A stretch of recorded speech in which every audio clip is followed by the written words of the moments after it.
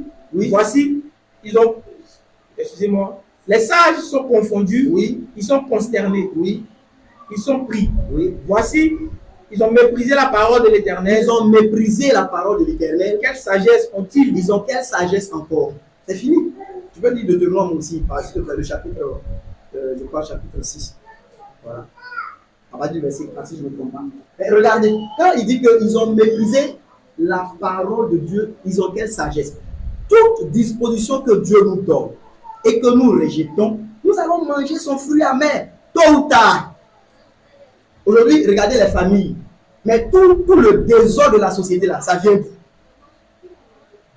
Mais le monde nous a enseigné que soit une femme battante, l'homme aussi il est battant. Chacun doit se battre. Et vous battez, vous battez. C'est pas ça. Et puis à la maison, vous confiez vos enfants au nouveau Moloch. Le Dieu à qui on vient donner les enfants pour les brûler. Et qui sont ceux qui éduquent nos enfants? La télévision en général, de nos jours. Avec peut-être voilà, les smartphones et tout ce qu'il y a dedans. Et puis bon, après, on est surpris. Voilà, à côté ici, là, que Dieu a compassion. Une petite fille de 3 ans, 4 ans, elle attrape leur rein comme ça. Voilà. Elles font des danses d'elles. Moi, je passe, j'ai peur. Et des parents, si à ce âge, elle pouvait tomber enceinte, elle allait être enceinte. Bon, tu fais danser chingom dans tes reins à 3 ans. Et puis quand à 12 ans, elle t'envoie grossesse, tu dis, oh, je suis foutu. Tu n'es pas foutu, c'est ce que tu as enseigné, c'est ce que tu as sémé. On laisse le monde nous bombarder avec sa science. Mais ce sont les mauvais fruits de ça, c'est ça que nous mangeons. Est-ce que Dieu ne nous a pas donné sa voix? N'a-t-il pas parlé à l'homme? N'a-t-il pas parlé à la femme? N'a-t-il pas parlé aux enfants? Ne nous a-t-il pas demandé que nous devons veiller, instruire nos enfants, enseigner nos enfants? Il nous a dit tout ça. Mais quand on ne fait pas là, après il ne faut pas qu'on dise que non, on est surpris de voir des gangsters. Un enfant qui écoute, il meurt. Machette, une fois machette, 2 fois machette. Après, s'il devient microbe, c'est normal. Manger. Non, vraiment, les gens même. Mais on dit que c'est que tu sèmes là, tu vas récolter. Au lieu de faire écouter les psaumes, on va dire que les psaumes là, c'est trop, c'est manger, ok. Après, il va te faire aussi le résultat de ce que manger là donne. Tu as de supprimer avant de supprimer les dangers. Ce serait un joli fruit si c'était le cas.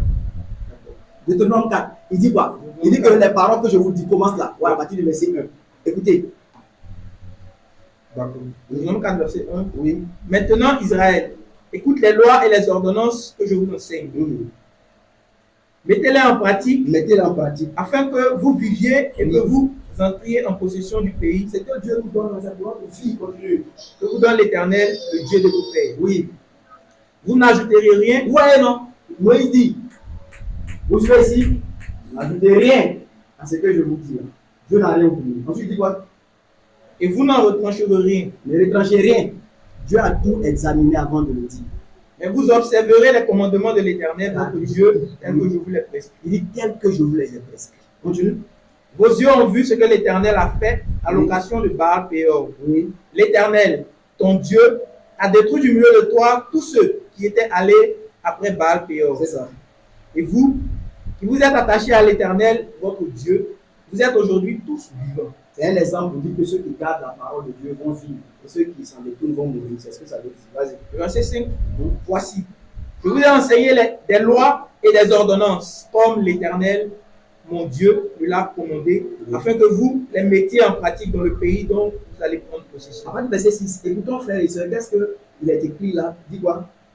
Vous les observerez, oui, et vous les mettrez en pratique. Gardez-les, mettez-les en pratique. Car ce sera là votre sagesse. J'entends des gens parler de beaucoup de sagesse. La sagesse là, ce n'est pas des inventions. Il dit que la sagesse du peuple de Dieu, je l'ai déjà dit ici, c'est la doctrine qu'elle a reçue, ou qu'il a reçue, le peuple de Dieu. Notre sagesse là, c'est de prendre la doctrine de Jésus et de ses apôtres, de dire que, ah, c'est vrai que telle chose est faite comme ça là-bas. Mais moi, quand j'ai vu ici, là, est-ce que j'ai vu, je m'en tiens à ça et je ne suis pas beaucoup intelligent. Voilà la sagesse. Et vous allez voir, en marchant comme cela, on va s'éviter beaucoup de problèmes. Mais quand on pense que on peut faire mieux, on peut aller au-delà du commandement, on peut faire autre chose que ce que Dieu a dit, parce qu'on pense qu'on a eu des convictions. Le diable nous a tellement expliqué qu'on est maintenant convaincu qu'on peut manger le fruit que Dieu dit de ne pas manger. Il dit, c'est ça votre sagesse. Et votre intelligence, aux yeux des peuples, qui entendront parler de toutes ces lois et qui diront, cette grande nation est un peuple absolument sage. C'est une grande nation absolument sage et intelligente. Tu peux t'arrêter là. Et c'est pourquoi là-bas, Jérémie le prophète dit que quand vous négligez, quand vous méprisez, quand vous abandonnez la parole de Dieu, vous n'avez plus de sagesse. Et je dis que beaucoup de nos confusions que nous connaissons aujourd'hui, c'est seulement le fruit de notre orgueil. C'est le fruit de notre rébellion, de notre rejet des voies de Dieu. Si on garde les voies de Dieu, chacun dans son cœur, sincèrement, on s'évitera beaucoup de ces confusions que nous voyons aujourd'hui. Amen. Amen. Donc, les frères, la question de Paul, c'est une affaire de disposition, de docilité, d'humilité que Dieu veut que nous puissions avoir pour nous approcher de lui. Et j'avais fait des paraphrases en disant que s'il est vrai que la parole de Dieu doit sortir de Sion pour venir partout, alors Paul, il est venu, lui, de Jérusalem, de Sion, pour pouvoir apporter la doctrine de Dieu aux Corinthiens. Et donc, j'ai paraphrasé au moins 4 points que je vous ai dit le vendredi, que je rappelle. C'est comme si Paul disait aux frères de Corinthe, quand je vous ai dit que les femmes se taisent dans les églises et que vous vous en plaignez, avec quoi donc contestez-vous cette instruction? Vous l'appuyez sur quoi? Est-ce qu'il y a eu une autre révélation ou bien une autre sortie de la loi, une autre sortie de la parole de Dieu qui est partie de la Grèce, où par exemple on se répand dans le monde au point où on peut dire oui c'est vrai vous avez une révélation là-bas mais nous aussi on en a eu une ici et chez vous là-bas on dit les femmes ne doivent pas parler mais chez nous ici elles peuvent parler. Paul dit est-ce qu'il y a deux révélations et ça n'existe pas, même qu'aujourd'hui on est dans ces confusions mais ça n'existe pas. La troisième phrase que j'ai paraphrasée, il dit Paul dit si ce n'est pas le cas, ça veut dire que s'il n'y a pas une autre révélation de Dieu qui est sortie d'ailleurs, avec quoi contestez-vous cette instruction que moi, qui suis envoyé par Dieu et Christ depuis Jérusalem vers vous, je suis venu vous donner, conformément au prophète qui avait déjà annoncé d'où la parole de Dieu allait sortir. Alors, et l'apôtre finit ainsi dans les phrases qu'il dit, si c'est pour me dire que vous qui êtes à Corinthe, vous êtes autant prophète et inspiré que moi, la seule manière même de confirmer l'authenticité de votre ministère, ce serait de reconnaître que ce que je vous dis là, sur ce point-là, c'est un commandement de Dieu. Celui qui refuse ça, il met en doute même l'authenticité de son ministère. Il nous montre que là, il est en train d'errer. D'accord? Et donc, le texte de Michée, chapitre 4, là, si on lit même du verset 1 jusqu'au verset 8, ça nous parle des paroles de prophétie en rapport avec le salut de Dieu et de son Messie à la fin des temps. C'est ce que ce texte-là dit. Et c'est un salut qui allait venir des Juifs pour atteindre toutes les nations. Et les nations allaient connaître le vrai Dieu par le moyen de Jésus, le Christ, son Fils. C'est de ça que Michée parle. Je vous rappelle juste le verset 2. Il dit que beaucoup de nations, Michée 4, verset 2, je veux du calme s'il vous plaît, et de l'attention. Et beaucoup de nations iront et diront, venez et montons à la montagne de l'Éternel, à la maison du Dieu de Jacob. Et il nous instruira de ses voies, et nous marcherons dans ses sentiers, car de Sion sortira la loi, et de Jérusalem la parole de l'Éternel. Donc, pour être instruit dans les voies de Dieu, et pour marcher dans ses sentiers, nous devons venir à Dieu, nous tous comme des nations qui sont étrangères à la science ou à la doctrine de Dieu. On doit reconnaître que nous sommes étrangères aux voies de Dieu. Ça, c'est une première chose. Mais la deuxième chose, on doit aussi reconnaître que c'est de Jérusalem que sort la parole de Dieu. Alors, ces deux choses-là signifient quoi? Je reconnais que je ne connais rien dans ça. Ouais, si tu t'en vas tout à l'heure apprendre à conduire, tu ne vas pas comme un connaisseur. Dès que tu arrives net, tu mets ton pied ici, on dit non, non, non, il gère. Ça là, c'est vraiment fait pour vite mourir. Tu connais rien. Tu viens comme un enfant. Et puis quelqu'un dit que ouvre la porte comme ça, tu ouvres, tu dis assois-toi, dis ça, mets ton pied ici. Tu as bien attrapé, dis oui, c'est bien oui. Tu vois devant, tu vois à gauche, tu vois à droite, rien un peu derrière. Toi, tu ne connais pas. Mais vous voyez que pour apprendre, il faut toujours ça. Mais quand vous venez comme un connaisseur, là, vous n'allez pas bouger. Et cette condition de docilité et d'humilité, elle ne doit jamais nous quitter. Ce n'est pas qu'à un moment donné, par exemple, le frère Sandy aujourd'hui, voilà, il est devenu tellement savant que maintenant là. Non, non, je continue et que Dieu me garde ainsi de m'approcher toujours de la parole de Dieu de cette façon. Quand je la lis, c'est comme ça. C'est pourquoi, si quelqu'un parle, je l'écoute de la même façon. Je vous ai dit la dernière fois, quand on était en voyage, le frère Eric enseignait ici. Je suis pas, j'écoute. Eric est en train de parler, je l'écoute. Voilà. Je l'écoute. Merci. Eric est en train de parler, je l'écoute. Et en l'écoutant, je me suis rendu compte que, oui, j'ai dit un oui qui a été suivi de non. Et ce qu'il a dit là, ce n'est pas la parole d'Eric. Il a rappelé la parole de Jésus. Je me suis repenti. Je suis allé dire à mon frère, voilà, allez dire au monsieur là. Voilà, c'est vrai que où on devait dormir là, ça faisait peur. Voilà. Mais on avait déjà dit oui. Et puis après, on a dit non, indirectement. Il faut lui demander pardon. Il faut être docile. Il ne faut pas dire non, ça dépend des situations, ça dépend de rien. Eric nous a dit, je crois, la dernière fois, quand je lui ai dit aimez vos ennemis, il ne faut pas dire non, ennemis là, en fait, les ennemis, ça veut dire que l'ennemi là, c'est pas, il n'y a rien, on dit ennemi c'est ennemi, point, il faut l'aimer. Même si tu ne peux pas là, va crier à Dieu, va t'humilier. C'est toi qui as un problème. La parole de Dieu ne souffre d'aucun défaut. Elle est affinée, cette fois éprouvée. Tout ce qui pourrait être contesté là, Dieu l'a enlevé. C'est-à-dire que ce qu'il dit là, c'est toi qui as problème. Sinon, elle est propre. Il n'y a rien dessus. Amen. Il faut la garder. Donc, cette condition de docilité, d'humilité, nous devons la garder pour continuer à connaître Dieu et ses voies. Sinon, on risque de se garer facilement. Et souvent même là, Dieu, comme je vous ai dit là, par le Christ, si tu ne fais pas attention et qu'il voit que tu es quelqu'un qui est beau, il va te laisser t'endurcir en fait dans ton chemin d'endurcissement déjà. Les prophètes avaient annoncé que Jésus allait naître à Bethléem. Vous imaginez? Et je vous informe qu'au jour où Jésus naît là, il n'avait pas Facebook, il n'y a pas de réseaux sociaux. Donc, ce n'est pas comme aujourd'hui, dès que quelque chose se passe aux États-Unis, on est tous informés. Non. C'est vrai que les Écritures nous parlent de comment un ange a visité Marie, mais l'ange, il n'a pas informé tout Jérusalem qui partait chez Marie. Hein. Vous comprenez?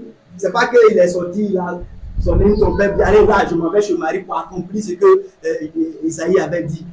Donc soyez prêts. Non, il est parti directement chez Marie pendant que les gens faisaient leur fête. Vous comprenez? Je veux dire que ça s'est passé dans l'intimité la plus restreinte possible. Après là, c'est les gens qui étaient dans l'environnement immédiat de Marie là. C'est à eux qu'elle a dit, pas vraiment, voilà ce qui s'est passé. Tout le monde n'était pas informé. Fortifie ta soeur là, elle nous a abandonné. Tout le monde n'était pas informé.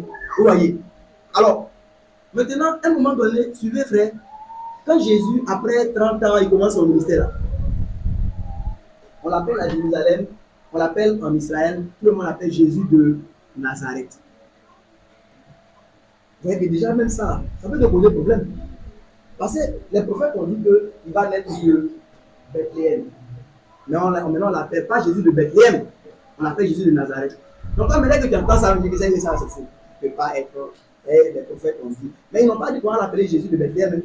Ils ont dit qu'il va naître à Bethléem. Mais oui, il est né à Bethléem et puis il allait grandir à Nazareth. Donc on l'appelle Jésus de Nazareth, un prophète de Galilée. Il se promène là. Donc non, les prophètes ont dit ça. Il faut avoir un cœur, je vous le dis, qui est humble. Parce que ceux qui ont un cœur humble là, c'est ceux qui s'approchent de Dieu. Puis le Seigneur va leur dire, oui, c'est vrai, on m'appelle Jésus de Nazareth et je suis né à Bethléem. Pour les tranquilliser. Mais ceux qui sont contestataires là, parce que vous savez, quand on développe une attitude de contestation, on est même aux aguets pour trouver la première chose qui peut sembler un peu bizarre. On dit qu'on sait que ça là c'est pas bon, c'est que ça là c'est pas bon. Et quand c'est comme ça, Dieu va nous laisser errer. Et Et c'est au dernier moment là, vous allez vous rendre compte que vous êtes égal. Amen. Donc, on continue. Mes frères et mes sœurs, soyons dans cette attitude de docilité. Soyons tous dociles et humbles pour apprendre dans les voies du Seigneur. Il faut marcher ici. Voilà. Et Ésaïe nous a dit, je l'ai déjà cité, que les pensées de Dieu ne sont pas nos pensées. Il y a une grande séparation et un éloignement. Les manières de faire de Dieu, ce ne sont pas nos manières. Ésaïe 55, 8 à 9. Et si on croit vraiment ces choses-là, il faut s'approcher de Dieu avec beaucoup d'humilité, avec beaucoup de docilité. Et la plupart d'entre nous réalisons que les choses dans lesquelles nous marchons, nous les avons acquises par l'enseignement du monde. Ce sont les choses du monde. C'est la façon de faire du monde là qui nous a, nous tous conditionnés à penser de cette façon. Voilà. Et donc quand on vient dans la parole de Dieu, il n'y a pas quelqu'un aussi ici qui est arrivé, qui lui là n'a plus besoin d'être renouvelé, n'a plus besoin d'être corrigé. Personne n'est arrivé. Tout le monde est dans cette école de transformation de conformité à Christ. Tout le monde donc a besoin d'humilité. Tout le monde donc a besoin de docilité. Tout le monde a besoin de fuir la contestation. Oh, ma parole, est-ce que ça pénètre ton cœur? Fuis la contestation. Ne te lie pas aux contestataires. Ne te lie pas aux gens qui contestent.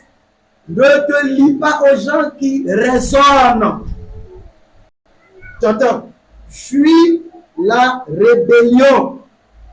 Je n'ai pas dit qu'il ne faut plus examiner la parole de Dieu. Non. Hein. Mais je vous ai expliqué qu'examiner et puis contester, examiner et puis discuter, ce n'est pas la même chose. Il faut faire la différence. Donc, on voit que les frères dans le Coran, à un moment donné, ils ont commencé à se détourner de ces dispositions. Et c'est pourquoi Paul, il essaie de les ramener à l'ordre en leur parlant de cette façon. Est-ce sur vous que la parole de Dieu est ressortie? Oui. Et on va lire, retournons encore 1 Corinthiens 14, s'il te plaît, très aimé. On va suivre ensemble. Un suivant, on va lire verset 33. On va lire le 1 Corinthiens 14, à partir du verset 33. Donc, il ne faut pas que nous aussi on abandonne ça. Et ça a été écrit, c'est vrai. On a parlé des Corinthiens, mais il y a Marie à côté de lui. Donc, on a parlé des Corinthiens, voilà, mais on est arrivé.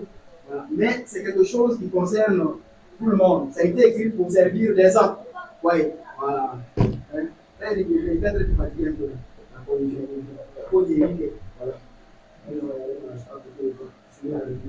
Voilà. Donc, là, tu peux lire pour nous 1 Corinthiens 14 à partir du verset 33.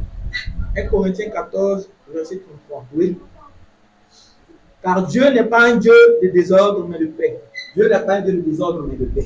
Comme dans toutes les églises des saints, Comme dans toutes les églises des saints, que les femmes se taisent dans les assemblées, oui. car il ne leur est pas permis d'y parler. Continue. Mais qu'elles soient soumises, selon que le dit aussi la loi. Continue. Si elles veulent s'instruire sur quelque chose, qu'elles interrogent leur mari à la maison. Car il est malséant à une femme de parler dans l'église. Oui. Est-ce de chez vous que la parole de Dieu est sortie? Alors ici, je fais une parenthèse. Il faut se rappeler de Michée 4.2 qui dit « Car de Sion sortira la loi et de Jérusalem la parole de l'Éternel. » Donc, ce n'est pas de chez vous. Continue, frère. Où?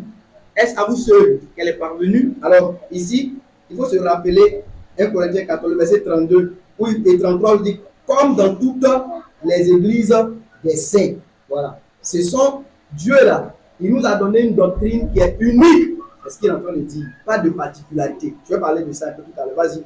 Verset 37. Si quelqu'un croit être prophète ou inspiré, il reconnaisse que ce que je vous écris est un commandement du Seigneur. Ici, il faut se rappeler ce que je vous ai dit le vendredi. Moïse est prophète. Aaron est prophète. Myriam est prophétesse. Mais ils ne sont pas du même gabarit. Paul, qui écrit aux frères ici, là, on va le considérer comme prophète inspiré. Les prophètes qui sont à Corinthe, il n'a pas dit qu'ils ne sont pas prophètes, mais ils ne sont pas du même gabarit. C'est aussi une chose dont je parlerai si le Seigneur me donne un peu de temps. Voilà, continue. Verset 38. Oui. Et si quelqu'un l'ignore, qu'il l'ignore. Voilà, si tu veux l'ignorer, ben, ignore-le. Voilà. Ainsi donc, frères, aspirez au don de prophétie et n'empêchez pas de parler en langue. Ouais. Mais que tout se fasse avec bienséance et avec ordre. Alors, le pays, merci. Vous suivez-vous avec cette instruction-là? Le pays de Javan, hein, on dit le pays de Javan, ça parlait de la Grèce. La Grèce Mais la Grèce, c'est l'Europe. Et je ne veux pas, ce n'est pas pour minimiser quelqu'un, mais je parle selon les voies du Seigneur. L'Europe ou la Grèce ne peut pas recevoir une instruction interdisant aux femmes de parler dans les réunions de l'Église. Pourtant, cette chose qui est scandaleuse pour la Grèce, elle fait partie des voies et des pensées de la sagesse de Dieu qui a fait sortir sa parole de Jérusalem, sa loi de Sion. Vous voyez le verset 34 là. Il est écrit que les femmes se taisent dans les assemblées car il ne leur est pas permis de parler, mais qu'elles soient soumises, comme le dit aussi la loi. Donc on voit que la loi de Sion, mais ici il fait référence à l'ancienne économie, la loi, elle dit la même chose avec la pensée que Paul est en train de partager là. La loi soutient cela. Mais la philosophie de la Grèce trouve cela misogyne. Moi on dit non. Voilà. Les raisonnements d'Athènes trouvent cela rabaissant pour la femme. Et les pensées humaines européennes trouvent cette instruction non égalitaire. C'est pas l'égalité des sexes. Mais, frères et sœurs, je crois que l'une des choses qui ont contribué à égarer l'Église de manière générale, loin des voies et des pensées de Dieu, c'est que nous les nations, et majoritairement l'Église est composée majoritairement des nations, on ne s'est pas approché du Dieu d'Israël en reconnaissant, que nos voix ne sont pas ses voix, que nos pensées ne sont pas ses pensées, et en reconnaissant aussi que ce n'est pas de chez nous que la parole est venue. La vérité de Dieu, la doctrine de Dieu, elle n'est pas de chez nous, elle vient de là-bas.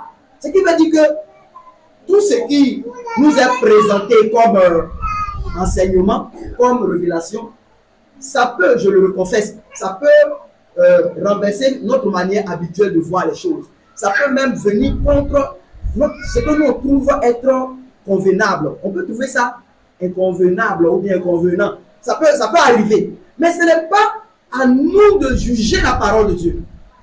C'est à elle de nous juger.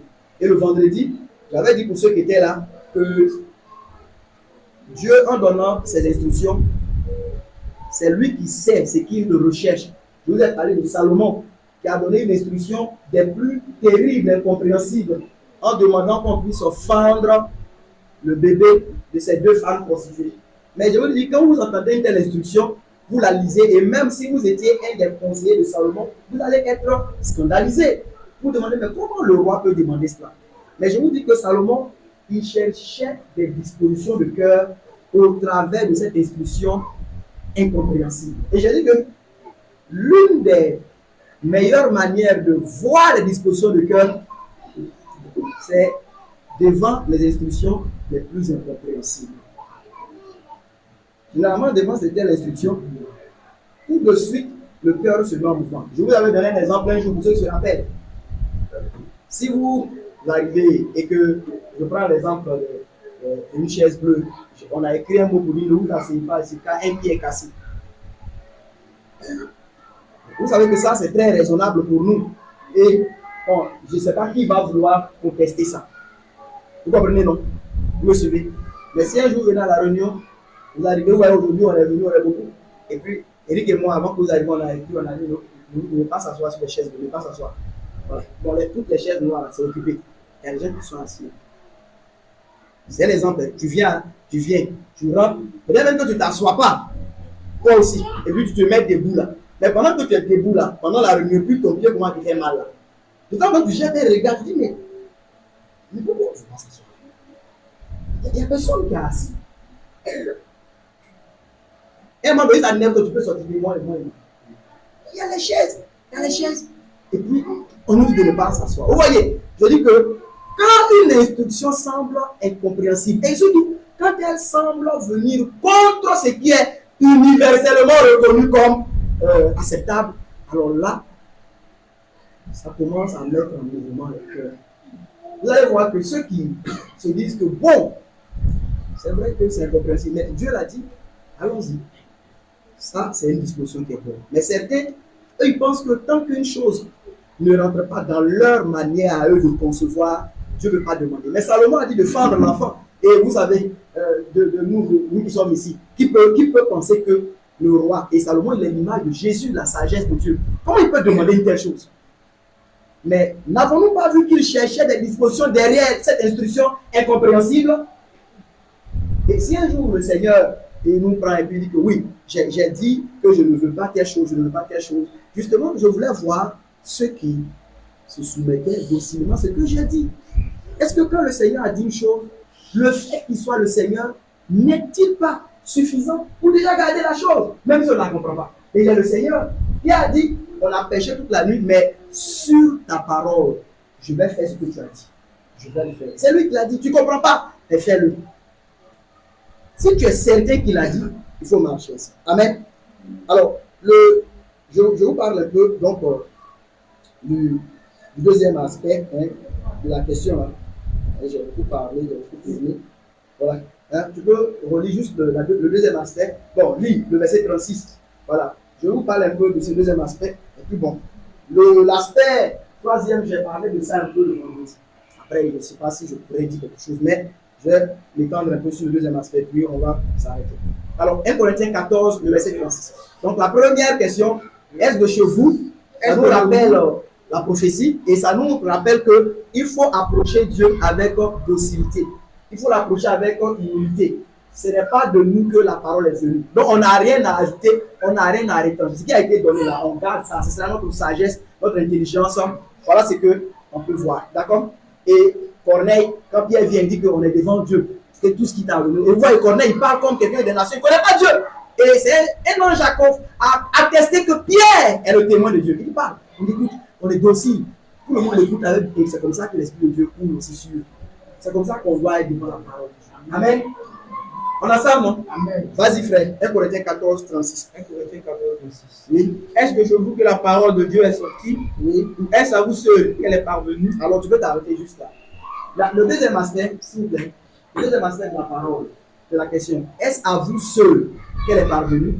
C'est pour simplement parler de ce que il n'est pas convenable dans les voies de Dieu de faire des particularités dans une église locale.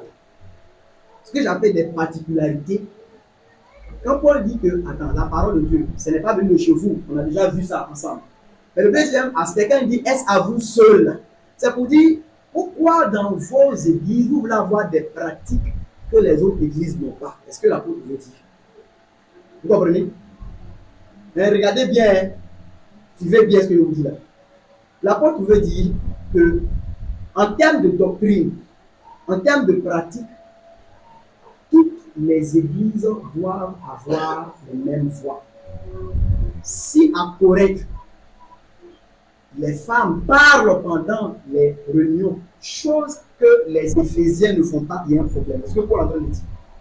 Il veut dire que ce n'est pas chez vous seulement. Et il veut dire, vous voyez que quand il parle de, si quelqu'un se plaît à contester, nous on n'a pas une telle habitude non plus que les églises de Dieu. Et ici, il veut dire que, mais ce que vous voulez faire à Corinthe, ça ne se fait pas dans les autres églises, selon la doctrine.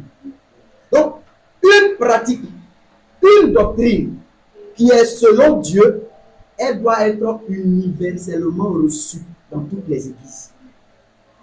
Mais on ne doit pas, nous, avoir des pratiques, je parle vraiment de pratiques et de doctrines, qui sont contraires aux pratiques et aux doctrines des autres églises qui sont fidèles. Quand il y a des autres églises, pas d'églises locales, qui sont fidèles dans le Seigneur. Vous voyez que cela même, ça frappe en plein pied encore nos histoires de dénomination dans lesquelles nous sommes. Dieu ne les a jamais voulu ainsi. Je vous ai déjà dit ici que j'ai entendu un prédicateur très renommé qui dit chez nous ici, il ne faut pas venir nous imposer chez nous. Ah, et puis il a dit le nom de leur dénomination. C'est comme les gens disent que parlent des gens. Non, mais il dit chez nous ici, ah, voilà, faut pas. Il parlait de voile encore. Et puis ce sont toujours ces petites choses-là qui font toujours l'objet de paroles. Des petites choses comme ça. Il ne faut pas venir nous imposer ça chez nous ici. Et je vous ai dit ici, mais Paul dit est-ce de chez vous? Chez vous, c'est où? Chez vous. Quand l'apôtre dit est-ce à vous seul que la parole est parvenue, il va dire mais ça j'enseigne ça dans toutes les églises, ça toutes les églises pratiquent. Pourquoi chez vous ici vous voulez faire quelque chose que les autres assemblées ne font pas? Je vais vous faire quelques paraphrases. La deuxième question de Paul signifie ceci, en paraphrase. Pourquoi voulez-vous faire des particularités dans votre église alors que la parole de Dieu est identique et que la doctrine est la même dans toutes les églises? Pourquoi chez vous à Corinthe, vous pouvez faire des particularités? Ceci étant, veillons aux pratiques. Vous écoutez bien ce que je dis, non?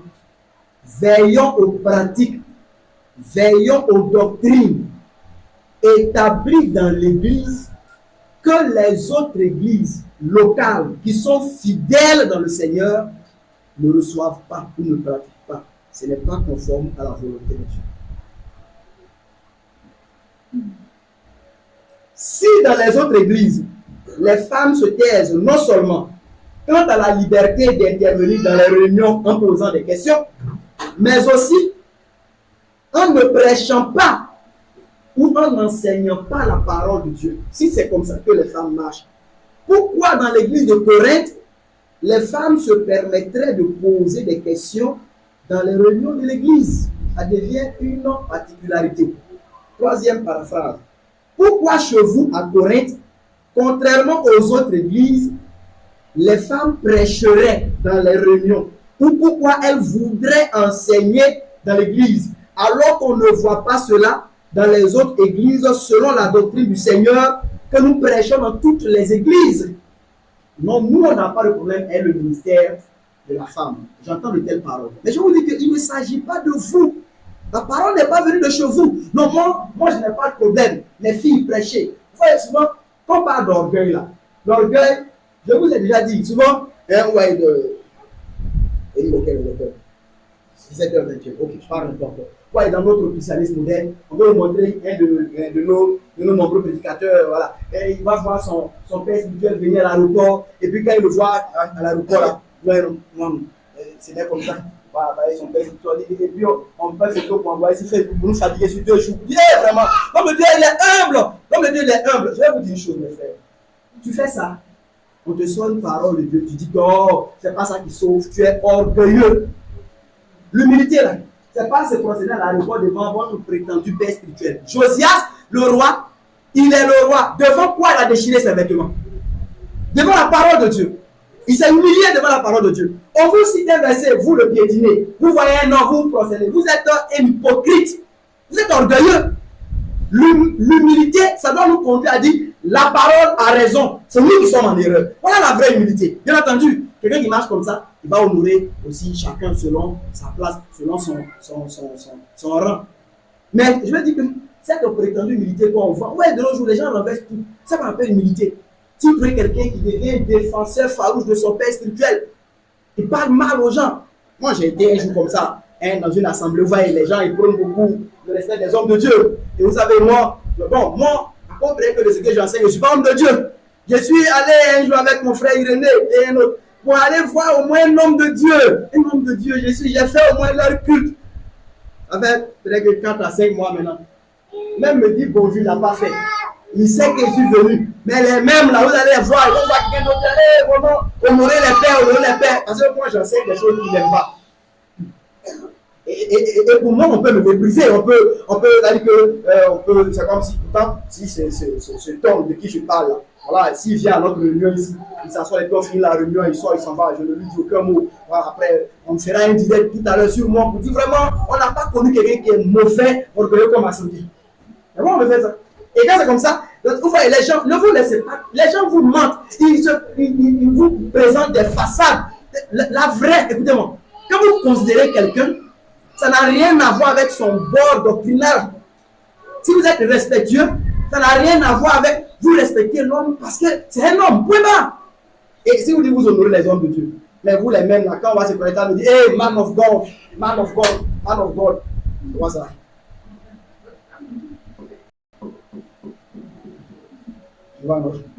Donc c'est quoi? Yeux dans les yeux dit man of God, point de l'éternel, mais qui me méprise. Pourtant, c'est vous qui enseignez qu'on doit honorer les uns. Ou bien moi, je ne suis pas un aussi. Je suis un aussi ou bien. Mais moi, on peut me mépriser, mais parce que je ne suis pas dans les voies que tout le monde fait. Alors, quand tu fais ça, je vous l'ai dit, celui qui me respecte jusqu'à il se couche que mal sur lui, et puis qui parle mal au frère Irénée, son respect là est faux. C'est pas le respect. Vous savez, le vrai respect là, c'est pouvoir servir Elie Chama, servir Eric dans le même état de cœur. Ça, c'est du véritable, quelque chose qui influe. Ce n'est pas dépendant des personnes. Mais si, quand on voit Eric, on se couche jusqu'à une machine, mais quand on voit l'autre, on est toujours. Ça, c'est pas du respect. Ça ne vient pas de Dieu. Vous comprenez? Voilà. Donc, il faut au moins honorer. Moi aussi, je suis moi aussi. Hein, honorer. Même si ce que je dis, ce n'est pas ce que tu veux. Donc, moi, il faut m'honorer parce que je suis moi aussi ou bien. Mais vous me méprisez comme ça. Puis vous, c'est vous qui enseignez honneur au point de Dieu. Hein? C'est pas bon. Hein? Donc, je vais dire quoi? Dans la deuxième question, Paul, il est en train de nous faire savoir que il ne donnait pas d'enseignement différent dans chaque église. En fait, dans les églises locales, il enseignait les mêmes choses partout. S'il disait une chose à une église, je parle ici de doctrine, hein, je parle ici de pratique. Je n'ai pas dit un conseil. S'il est venu ici que Eric veut, il a un problème peut-être au niveau de la maison, je n'ai pas dit que s'il a donné un conseil, là, il va donner le même conseil à un célibataire. Ce n'est pas ce que je veux dire. Voilà. Mais les pratiques, les doctrines, les voies dans lesquelles les églises doivent marcher là, il n'y a pas pour l'église de Corinthe et puis pour l'église d'Éphèse. Non! C'est la même parole qui est sortie de Jérusalem. C'est ça qu'on doit trouver à Éphèse, on doit trouver à Corinthe, on doit trouver à Colosse. C'est la même chose. Amen. Lis pour nous. Vas-y, frère. Je vais lire ce passage-là. Voilà, vas-y. Confirme ça, hein, frère. Dans le chapitre 15 des Actes, il y a eu ce concile-là, voilà, qui est arrivé, cette affaire de circoncision, ce qu'on voulait faire judaïser. Donc, les apôtres et les anciens s'étant réunis, ont arrêté ce qu'il fallait aller donner comme réponse aux frères. Leur dire, nous ne vous imposons rien d'autre que vous abstenir d'impudicité, des animaux étouffés et du sang. Et puis, au chapitre 16, c'est ça. Alors, à la fin du chapitre 15, on voit que Paul et son compagnon sont partis. Okay? Ils sont allés, ils ont fait le retour à Antioche. Et ensuite, ils ont continué leur voyage. Au chapitre 16, ils sont maintenant à Derbe et à Lystre. C'est ça. Okay? Et là-bas, au verset 4, chapitre 16, verset 4, il est dit, en passant par les villes, il recommandait aux frères d'observer les décisions des apôtres et des anciens de Jérusalem. Ça, ce n'était plus à l'église d'Antioche où le problème avait commencé. Mais la décision qu'ils ont reçue de Jérusalem, eh bien, non seulement ils ont communiqué à Antioche où il y a eu le problème, mais ensuite ils ont continué à recommander la même chose aux frères dans les villes par lesquelles ils passaient. Merci, frère. Et je voulais aussi ajouter quelques versets à ce que Eric a dit. Mais vous voyez que c'est pas que à Antioche, là-bas, ils marchent comme ça, mais quand on arrive à Derbe, à Lystre, ils font le contraire de ce qu'on a dit à Antioche. Les églises ne marchent pas comme ça. Et on peut ajouter à ça 1 Corinthiens 4. Je veux qu'on puisse lire le verset 17. Irénée, tu peux dire ça pour nous. Donc, ces choses-là, je veux dire que ça va nous faire comprendre qu'on ne doit pas être dans des particularités. Non. Vous voyez, ici, quand on vient à la réunion, si on a enlevé nos chaussures là, c'est pas dans un salon, ça là, ça ne fait pas partie de la doctrine. Donc, si on arrive dans un endroit que les gens portent leurs chaussures, ce n'est pas de ça que je parle. Mais quand il s'agit de la pratique régulière de l'Église, des voies reconnues comme devant diriger les vies des frères et des églises, il ne doit pas avoir de différence. Ça veut donc dire, vous voyez souvent les gens disent que c'est, même dans les raisonnements, vous avez entendu les gens dire que ça c'est à Corée qu'il a dit ça. Donc nous on a bien, à Yopougon, ça ne nous concerne pas. Voilà ce qu'il vient de dire. Mais le problème là, Derbe là, ils n'ont pas eu ce problème. Mais quand c'est arrivé à Antioche là, il recommande ça dans les deux villes. C'est comme ça les voies de Dieu. Lié Corinthiens, chapitre 4, le verset 17. 1 Corinthiens 4, verset 17. Oui. Pour cela, je vous ai envoyé Timothée, oui, qui est mon enfant bien-aimé et fidèle dans le Seigneur. Qu'est-ce qu'il dit? Il vous rappellera quelles sont mes voies en Christ. Et puis il dit que Timothée va rappeler. Ce qui veut dire que Timothée ne va pas là-bas pour faire des inventions. Il va vous rappeler quelles sont mes voies en Christ. Quelle est la manière dont j'enseigne partout dans toutes les églises. C'est comme ça que j'enseigne dans toutes les églises. Et comme c'est quelqu'un qui connaît vraiment ces voies-là, je ne peux pas être là, je vous l'envoie. Il va vous rappeler quelles sont mes voies en Christ. Alors, vous imaginez aujourd'hui, on a la grâce de Dieu de recevoir frère Timothée à notre réunion de ce dimanche. Gloire à Dieu! Alléluia, voilà Timothée qui est là. Posez-lui les questions. Timothée, est-ce qu'on fait quelque chose? Il dit, mais c'est Timothée, il dit rien, mais c'est ce que Paul a dit, c'est ça. Il disait pas autre chose. Il rappelait les voies telles que Paul enseignait dans toutes les églises. 1 Corinthiens 16, verset 1. Les apôtres, ils enseignaient les mêmes choses. On a l'exemple intéressant qu'Éric a ajouté. Je n'ai pas mis ça dans mon écrit là. Voilà. L'écrit là, si on finit, je vais mettre ça dans le groupe. Assemblée. C'est 9 pages. Voilà. D'ailleurs, je voulais dans le temps voir Eric si on pouvait me faire un petit livret aussi. Voilà, on va voir ça. On va voir ça.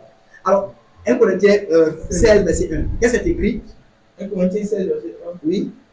Pour ce qui concerne la collecte en faveur des saints, Oui. agissez vous aussi comme je l'ai ordonné aux églises de la Galatie. Vous voyez. Dans les églises de la Galatie, ici on parle aux frères de l'Achaïe, des Corinthiens, il dit vous aussi faites la même chose comme ce que je leur ai dit. C'est la même chose. Et lit un dernier texte, 1 Corinthiens 7, 17. Là, quand il parle de la question aussi du mariage. Je cite ça pour que vous puissiez comprendre qu'il ne faut pas qu'on fasse de particularité. Une assemblée locale, là, elle ne nous appartient pas. Ce qui a été dit là, on doit rechercher et puis marcher dedans. Et puis, si vous travaillez quelque part, vous ne devez pas faire une chose qui nous semblerait étrangère quand on va être avec vous. Si on arrive aujourd'hui dans une église des frères en Chine, la seule difficulté, c'est leur langue qu'on doit trouver. Il ne faut pas que dès qu'on s'asseye net, on va commencer à voir des choses qui sont exactement le contraire de ce que nous on a reçu ici. C'est qu'il y a un problème. Vas-y, 1 Corinthiens chapitre 7, verset 17, il dit quoi? 1 Corinthiens 7, 17. Oui. Seulement, que chacun marche selon la part que le Seigneur lui a faite, selon l'appel qu'il a reçu de Dieu. C'est ainsi que je l'ordonne dans toutes les églises. Voyons. Là, il dit encore que c'est comme ça que, sur cette affaire-là, c'est comme ça que je l'ordonne dans toutes les églises. Voyez. Et Paul, c'est vrai que ces textes-là, ça parle de lui, mais reste un peu avec moi encore. Mais il avait aussi la même doctrine que les autres apôtres, déjà qui lui ont donné la même association.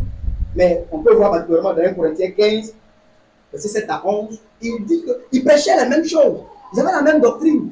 Pierre aussi a rendu témoignage de lui. Il n'avait pas de Paul lui pense qu'on fait ça. Non, non, non, non. Ils étaient en communion d'esprit, de foi, d'enseignement. Ils marchaient des mêmes pas.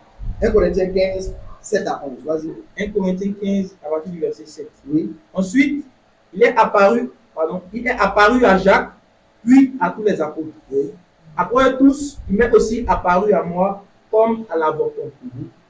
Car je suis le moindre des apôtres. Je ne suis pas digne d'être appelé apôtre parce que j'ai persécuté l'église de Dieu. Oui. Par la grâce de Dieu, je suis ce que je suis et sa grâce envers moi n'a pas été vaine. Loin de là, j'ai travaillé plus que tous. Non pas moi toutefois, mais la grâce de Dieu qui est avec moi. Il a les frères, il dit quoi? Ainsi donc, que ce soit moi, que ce soit moi, que ce soit eux, que ce soit eux les voilà ce que nous prêchons. Il dit voilà ce que nous C'est prêchons. ce que vous avez. Ils prêchaient la même chose. Que ce soit lui, que ce soit les 12. Ils avaient la même doctrine. On est ensemble, non? Donc les particularités dans une église, c'est signe d'apostasie. Pour Paul, selon qu'on vient de voir ici, là, une chose qu'on ne trouverait pas dans les autres églises, selon la doctrine, c'est une chose mauvaise. À moins que notre particularité là soit un retour aux choses abandonnées par les autres assemblées locales. Ça veut dire qu'on peut maintenant venir trouver une chose qu'on pratique ici, mais qu'on ne voit pas dans l'assemblée locale qui est à Démocro. La seule légitimité pour cette pratique, que ce soit un retour à l'une des voies de l'église que nous on a retrouvé, que les frères n'ont pas encore retrouvé. Ça, on pourrait nous accuser de particularité, mais ce n'est pas vraiment de la particularité. C'est d'avoir retrouvé peut-être un peu plus tôt que les autres une pratique. Mais je veux dire ici, en matière de doctrine, en matière de pratique, toutes les églises locales doivent avoir les mêmes voies. Vous suivez, non? C'est pourquoi je veux dire que les questions de non, moi ma vision, dans moi ma vision, c'est d'aider les gens à s'en sortir dans la vie. Non, on ne soit pas ça. Juge 21-25. En ce temps-là, il n'y avait pas de roi en Israël. Chacun faisait ce qui lui semblait bon. Les questions de nombreuses visions. Chacun a sa vision. Chacun a sa manière de voir. Non, moi, ma vision, c'est de faire ci. Moi, ma vision, c'est de faire ça. Moi, ma vision, c'est ceci. Moi, ma vision, c'est cela. Non. Parce que c'est quand on commence comme ça, là, qu'on pense on a le droit d'introduire nos efforts à nous, parce que c'est notre vision. Voilà, notre vision, non. Il faut que nous puissions couler dans la vision du Seigneur qui est dans les Écritures. Donc notre grand travail, c'est de faire comme Josias, c'est de travailler à retrouver les voies du Seigneur, les dépoussiérer. Je vous ai parlé des puits anciens que Abraham avait creusés, qui ont été bouchés à sa mort. On doit les retrouver, les déboucher et leur donner les mêmes noms qu'ils avaient au jour d'Abraham. C'est ça la réforme, c'est ça le réveil, c'est ça le retour, c'est ce qu'on doit faire. Mais il faut nous garder des particularités. Alors, frère, vas-y, frère. Une question. Tu as lu un passage de Corinthiens tout à l'heure. Oui, dis ça, ouais. À partir du verset 7. Vas-y. Ensuite, il est apparu à Jacques, puis à tous les apôtres. Après tous, il m'est aussi apparu à moi comme à l'avocat. Car je suis le moindre des apôtres. Je ne suis pas digne d'être appelé apôtre parce que j'ai persécuté l'église de Dieu. Par la grâce de Dieu, je suis ce que je suis, et sa grâce envers moi n'a pas été vaine. Dans le passage où il disait que chacun marche donc selon. Voilà. Ah, c'est 7. Quand il parlait du mariage plutôt. 1 Corinthiens 7, verset 17. 1 Corinthiens 7, verset 17. Oui. Seulement, oui. Que chacun marche selon la part que le Seigneur lui a faite, selon l'appel qu'il a reçu de Dieu. C'est ainsi que je l'ordonne à toutes les églises. Amen. Alors, question, en rapport avec ce que tu développes, comment donc comprendre ça quand je mets ça en relation avec la question de des particularités qui ne doivent pas exister? Et l'apôtre dit ici que chacun marche donc selon l'appel qu'il a reçu. Alors ici, c'est pourquoi tout à l'heure je disais que en parlant de ça, si le frère Eric, parce que Paul c'est un serviteur de Dieu, et un serviteur de Dieu il devient une mine d'or, il devient quelqu'un de sage, alors il peut arriver ici et puis je peux venir lui soumettre le problème par exemple d'un de mes enfants, et puis il va me dire bon, marche comme ça avec elle. Ça c'est un conseil qu'il a donné, et ce conseil là, bien entendu quelqu'un d'autre peut suivre ça, mais ça ne fait pas partie des voies, des doctrines, des pratiques des églises en tant que chemin de Dieu enseigné universellement aux églises. Voilà. Maintenant, ici, par contre, dans le sujet qu'il traite ici par rapport à la question du mariage, il a ici encouragé, je vais dire comme ça, au célibat, mais ce n'est pas un commandement du Seigneur. Voilà. Et c'est pourquoi il fait cette nuance-là. Vu que je disais que dans la Nouvelle Alliance, le célibat pour le Seigneur est encouragé. Mais il n'y a pas un enseignement, par exemple, où je peux venir dire à l'église que si vous êtes un disciple de Jésus, vous devez être célibataire. Voilà. Or, quand on parle de doctrine, quand on parle de ce qui doit conduire l'église, personne ne peut faire comme bon lui semble. Donc, mais sur un sujet comme ça, où ça prend l'aspect plutôt du conseil, effectivement, à ce niveau, l'apôtre peut dire que bon, j'aimerais même que vous soyez tous comme moi, mais c'est des affaires où Dieu donne des particularités au niveau, donc, soit du foyer, au niveau même des dons ou des ministères. Donc, par rapport à ça, bon, que chacun marche dans le chemin. Il ne faut pas que quelqu'un ait l'impression que je suis en train de le contraindre à être célibataire. Voilà. Mais si quelqu'un peut marcher dans le chemin dans lequel je suis, je trouve que c'est ce qui est plus agréable. Mais là, je dis que l'apôtre, il est vraiment dans des conseils pour nous porter à ce qui est meilleur. Et dans la Nouvelle Alliance, on a beaucoup de voix comme ça, où ce ne sont pas des injonctions. Et de telles choses, il faut savoir aussi les enseigner, pour ne pas que ça puisse poser des problèmes. Donc, à ce niveau, quand on arrive sur de tels points, effectivement, en parlant de particularités, il faut bien les garder, voilà, dans de telles situations. Si, quand Paul dit que chacun marche tel que Dieu l'a appelé, mais ça fait des particularités. Mais pour ce qui concerne les voies générales de l'Église, comment une Église doit être, comment elle doit être organisée, comment elle doit tenir par exemple ses réunions, comment doivent être ses conducteurs, ça, ce ne sont pas des choses laissées à l'appréciation de chacun. Et à ce niveau, c'est pourquoi il dit qu'on ne doit pas avoir du tout donc, de particularité. Maintenant, si un jour, on va dans une communauté, et puis bon, on voit que par exemple le frère qui prêche, et puis quelqu'un le traduit, on ne va pas dire que ce n'est pas biblique, voilà, parce qu'on ne traduit pas dans la Bible. Voilà. Je vais dire que ça c'est pas, voilà ce que je veux qu'on puisse comprendre. Donc, en disant qu'on ne doit pas avoir des particularités, ce n'est pas que tout le monde doit être comme tout le monde sur tous les points. Non, je parle, j'ai précisé que ce sont les doctrines, les pratiques régulières de l'Église. Et vous voyez, un sujet qui est clairement traité par le Seigneur, ça devient, comme la dernière fois, un sujet vraiment de doctrine ou bien de pratique. Maintenant, il y a d'autres sujets qui font l'objet de ce que j'appelle la sagesse du Seigneur, où on devrait être porté à ça, mais on ne les présente pas comme ce qu'on doit faire. Parce que dès qu'on présente la chose comme ce qu'on doit faire, ne pas faire, ça fait objet de désobéissance. Voilà. Mais si par exemple, moi je viens enseigner vraiment les vertus d'être célibataire pour Christ, mais que le frère Eric, par exemple, lui-même l'a dit dans le texte, là, si tu es marié, tu n'as pas péché. Voilà. Mais celui qui n'est pas marié, il fait mieux. Parce qu'il va être un peu plus libre, mais là, il faut que sa femme soit dans les bonnes conditions pour servir le Seigneur. Donc, de quelle chose, c'est plutôt porter les gens à ce qui est meilleur selon ce que l'apôtre voit. Mais ce ne sont pas des doctrines clairement établies pour l'Église de manière générale. Voilà, donc c'est un peu la nuance que je peux faire sur le sujet. C'est bon, non? Ouais. Merci, frère. Alors, donc je finis ce que je disais là.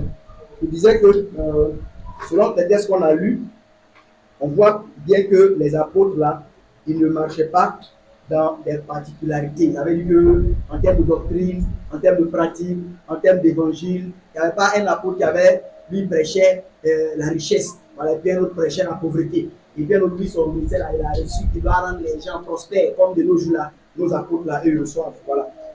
C'est pas comme ça. Ils prêchaient le même évangile et ils gardaient les mêmes voies.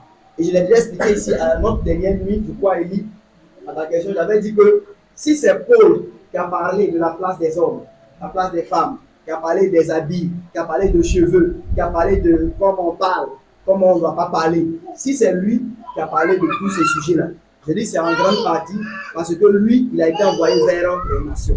Voilà. J'ai montré aux frères ici que les apôtres qui étaient vers les juifs là, il y avait beaucoup de problèmes de ce genre que la loi avait déjà réglé. Voilà. Vous ne trouverez pas de mini-jupe voilà, au milieu des jeunes filles d'Israël. En tout cas, dans le temps, ça n'existait pas de telle chose. La loi avait déjà réglementé leur manière de s'habiller.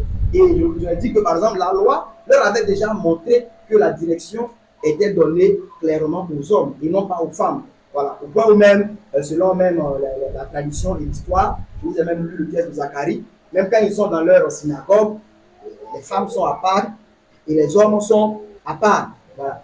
Donc, ce sont des choses qui étaient déjà établies. Voilà. Mais Paul qui vient vers les nations, lui, il a besoin de parler de tout ça.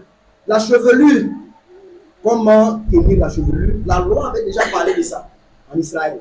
Un homme qui avait une longue chevelure dans la loi, c'était seulement à partir du vœu du Naziréat ou d'une consécration dès le ventre, comme les Samuel ou bien les Samson ou bien les gens le baptiseur. Mais Dieu demandait, c'est vrai, il a parlé particulièrement aux prêtres d'avoir une chevelure qui est courte. Donc vous voyez que c'est des choses que Pierre n'avait pas besoin de dire, c'était déjà établi. Mais c'est chez nous là, Paul devrait parler. Malgré qu'il a parlé, mais on continue de faire ce qu'on veut. Vous voyez, c'est pourquoi c'est lui qui a parlé de tous ces sujets, parce que lui venait vers les nations. Mais les autres apôtres, ils avaient un travail, bon, je vais dire relativement allégé sur ces problèmes-là. Voilà.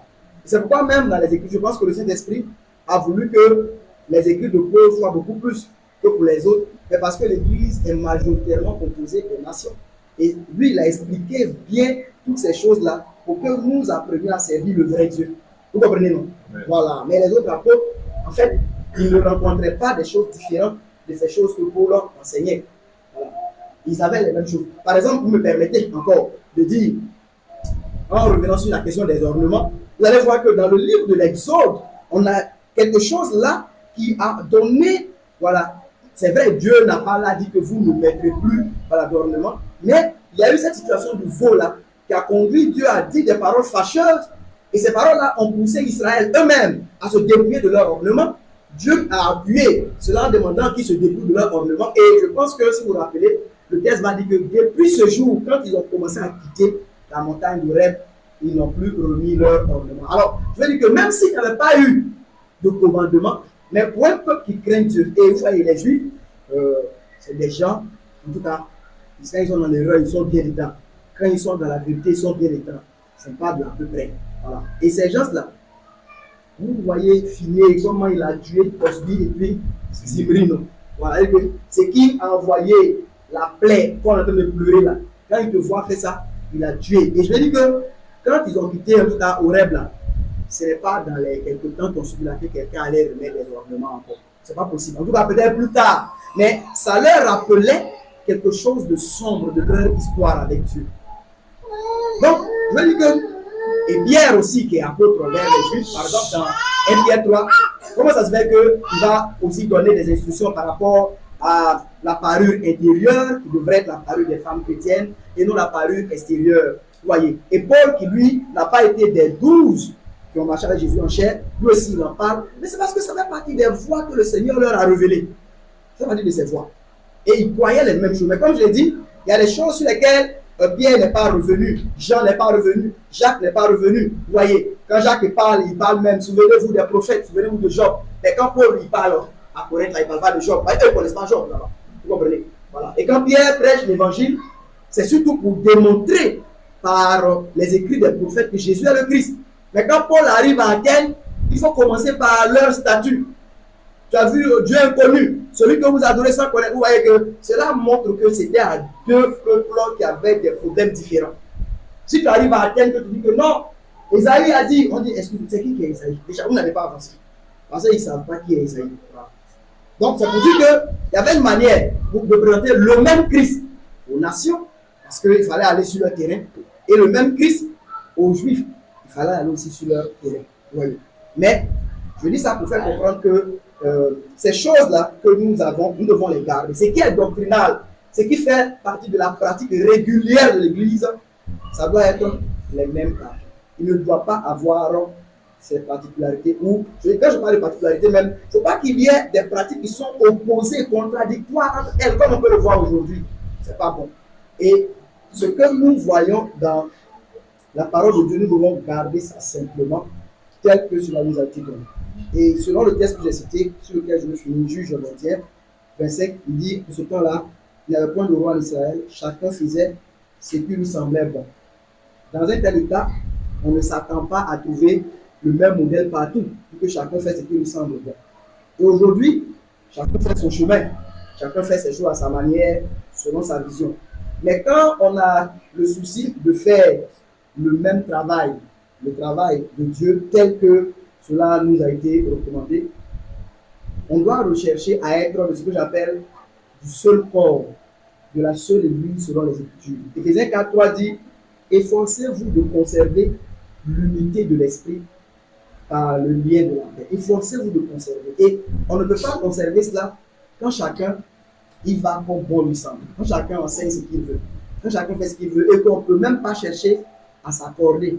On ne peut pas chercher à s'examiner. Parce que quand ce n'est pas comme cela, moi si j'enseigne des choses qui ne sont pas droites, qui sont clairement contraires aux Écritures, je ne peux pas joindre Eric Assa s'il veut rester fidèle à la parole. Je le contraire à marcher à côté. C'est ce qui faisait que les apôtres, quand ils voyaient apparaître des sujets qui risquaient d'envoyer des divisions, ils cherchaient à s'accorder. Parce que si on se retrouve à un moment où il y a une église qui marche comme ça, mais une autre marche comme ça, on va finir par être deux. Et c'est quelque chose aussi qui a favorisé l'émergence de beaucoup de dénominations chrétiennes. Je pense qu'il y a des gens qui n'ont pas forcément voulu se faire un nom, mais bon, souvent ils ont été comme contraints à rentrer dans ce système parce que là où ils étaient, ce qui était fait, qui n'était pas droit, on ne donnait même pas l'occasion même, ne serait-ce que de les examiner. Alors quand c'est comme cela, à un moment donné, bon, vous obligez presque la personne à aller ailleurs. Voilà. Donc voilà un peu ce que je vous dis, mes frères et mes sœurs. Alors, je veux m'arrêter là pour le troisième point. Je l'ai déjà partagé un peu le vendredi. J'ai juste expliqué qu'on n'est pas prophète ou bien serviteur de Dieu du même gabarit que les apôtres. On est différents. Voilà, Moïse, Dieu l'a dit dans Nombre qu'on a lu dans la chapitre 12, non? Il a dit à Aaron et à Myriam qu'ils sont prophètes les deux aussi, mais ils ne sont pas du même gabarit que Moïse. Voilà, que Moïse là, lui parle bouche à bouche. Et il voit une représentation de l'Éternel ou bien une image de Dieu. Et c'est Christ. Et les 12 là, vous voyez qu'on les appelle les 12. Et quand même un est parti, on l'a remplacé par un autre. Ils sont restés 12. On les appelle les 12 apôtres de l'agneau. Et n'oubliez pas que sur les 12 fondements de la Jérusalem d'en haut, là, leurs noms sont écrits dessus. N'oubliez pas qu'ils ont vu Jésus en chair. Ils ont mangé et bu avec lui. Pierre, chez Corneille, disait que quand Jésus est ressuscité, Dieu l'a montré pas à tout le monde, mais à les témoins choisis d'avance, à eux qui ont mangé et bu avec lui. Et à eux, Jésus a commandé d'annoncer à tout le monde que c'est par la foi en lui que l'on reçoit le pardon des péchés. Ils sont particuliers. Et je dis aujourd'hui, celui qui est apôtre aujourd'hui, il n'est pas apôtre du même gabarit que les 12 ou que Paul. Ce n'est pas la même chose. C'est cette erreur que Marie et Aaron ont commis en disant, est-ce que c'est par Moïse seulement que Dieu parle? Est-ce que Dieu ne parle pas aussi par nous? Dieu leur a dit, il n'est pas, nous n'êtes pas prophète, mais vous n'êtes pas la même chose. Il a pris les trois, quand ils sont arrivés à la tente, il les a séparés, il a fait 2 groupes. C'est pour expliquer que, oui, vous pouvez venir ensemble comme prophète, mais vous n'êtes pas le même type de prophète. Il dit, Moïse, c'est un autre type. Vous êtes d'autres types. Ce n'est pas pour vous mépriser, mais c'est la place que Dieu vous a donnée. Et tant qu'on ne comprend pas ça, à un moment donné, on va faire des contestations par rapport à ce que Moïse dit. Moïse va dire une chose, on va dire non, nous on va aller prier pour avoir la conviction. Comme souvent on le fait, vous voyez, non? Voilà. Maintenant on sait que c'est lui que Dieu a scellé pour nous révéler les voies de Dieu. Quand il vient dire que Dieu dit qu'on ne mange pas comme là, qui va lui parler? Donc Israël, et vous voyez que Dieu a séparé Moïse d'Israël. Ça fait que, les autres l'ont dit que je viendrai quand je vais te parler, bouche à bouche, pour que le peuple puisse te craindre et te croire toujours. Parce que Dieu voulait que l'on puisse croire Moïse entièrement, sans doute. Et Jésus, avec les apôtres, je les mets ensemble. Ils constituent un tel bloc de la révélation nouvelle de Dieu pour nous. Les apôtres, là, Jésus ressuscité a mangé avec eux. Vous entendez ça? Quelqu'un qui est mort, il a fait 3 jours, il est revenu, puis ils ont mangé ensemble. Ils ont vécu avec lui pendant 40 jours. Il leur a enseigné des choses concernant le royaume de Dieu. Et si vous lisez Paul, il y a beaucoup de textes qui montraient. Le Seigneur lui a dit qu'il lui a apparu pour les choses, pour qu'il soit témoin des choses qu'il a vues et entendues. Et pour les autres choses pour lesquelles il va lui apparaître. Quand Ananias allait baptiser Paul, il lui a dit que Dieu, le Dieu de nos pères, là, il t'a prédestiné d'avance pour que tu puisses voir le juste. Donc Paul, là, il voyait le juste. Moi, votre frère, pour le moment, en général, j'étudie ce qu'eux ils ont dit pour vous les rappeler. Et je bénis Dieu pour ça. C'est un grand ministère déjà. Mais Paul, là, Jésus lui apparaissait pour lui enseigner. C'est pas la même chose. Donc quand il vient et puis il nous dit que, il ne va pas dire que non, hier Jésus est venu et puis il m'a dit ça. Il dit, dites ça. Il dit, faites ça. Voilà. Mais ce qu'il dit là, 1 Corinthiens 11 par rapport au repas du Seigneur. Car j'ai enseigné aussi ce que j'ai reçu. C'est que le Seigneur Jésus, dans la nuit où il fut livré, prit du pain. Il dit, il a reçu ça. C'est le Seigneur qui lui a enseigné. Et il dit que ce qu'il enseigne, ça ne vient pas des hommes. Alors, il faut qu'on garde ça avec simplicité. Amen. Amen. Ne nous égarons pas comme certains qui aujourd'hui, pensant qu'ils sont du même gabarit que Paul. Paul peut dire une chose, il dit non, ils n'ont pas obligé de suivre, il peut croire aux choses. Pierre dit ça, non, ils n'ont pas obligé de suivre, il peut croire aux choses. Mais si ceux que l'agneau a scellé de son sceau et l'envoyé vers nous, ils disent une chose, et que tu dis que tu as le même Saint-Esprit que, donc tu n'es pas obligé de suivre ce qu'ils disent, tu es déjà dans un chemin qui est très mauvais. Et c'est ce chemin que Aaron et Marie commençaient à suivre. Dieu leur a dit qu'ils se trompaient. C'est ce chemin que les prophètes qui étaient à Corinthe voulaient suivre en disant que oui, Paul dit ça, mais moi j'ai eu une vision. Paul dit non, non, non, non, arrêtez ça. Ce que je vous ai dit là, c'est le commandement de Dieu. Ce qui montre même que vous êtes vraiment inspiré. L'Esprit de Dieu qui m'a dit ça ne peut pas te dire le contraire. Que Dieu vous bénisse. Amen. Voilà, moi je m'arrête.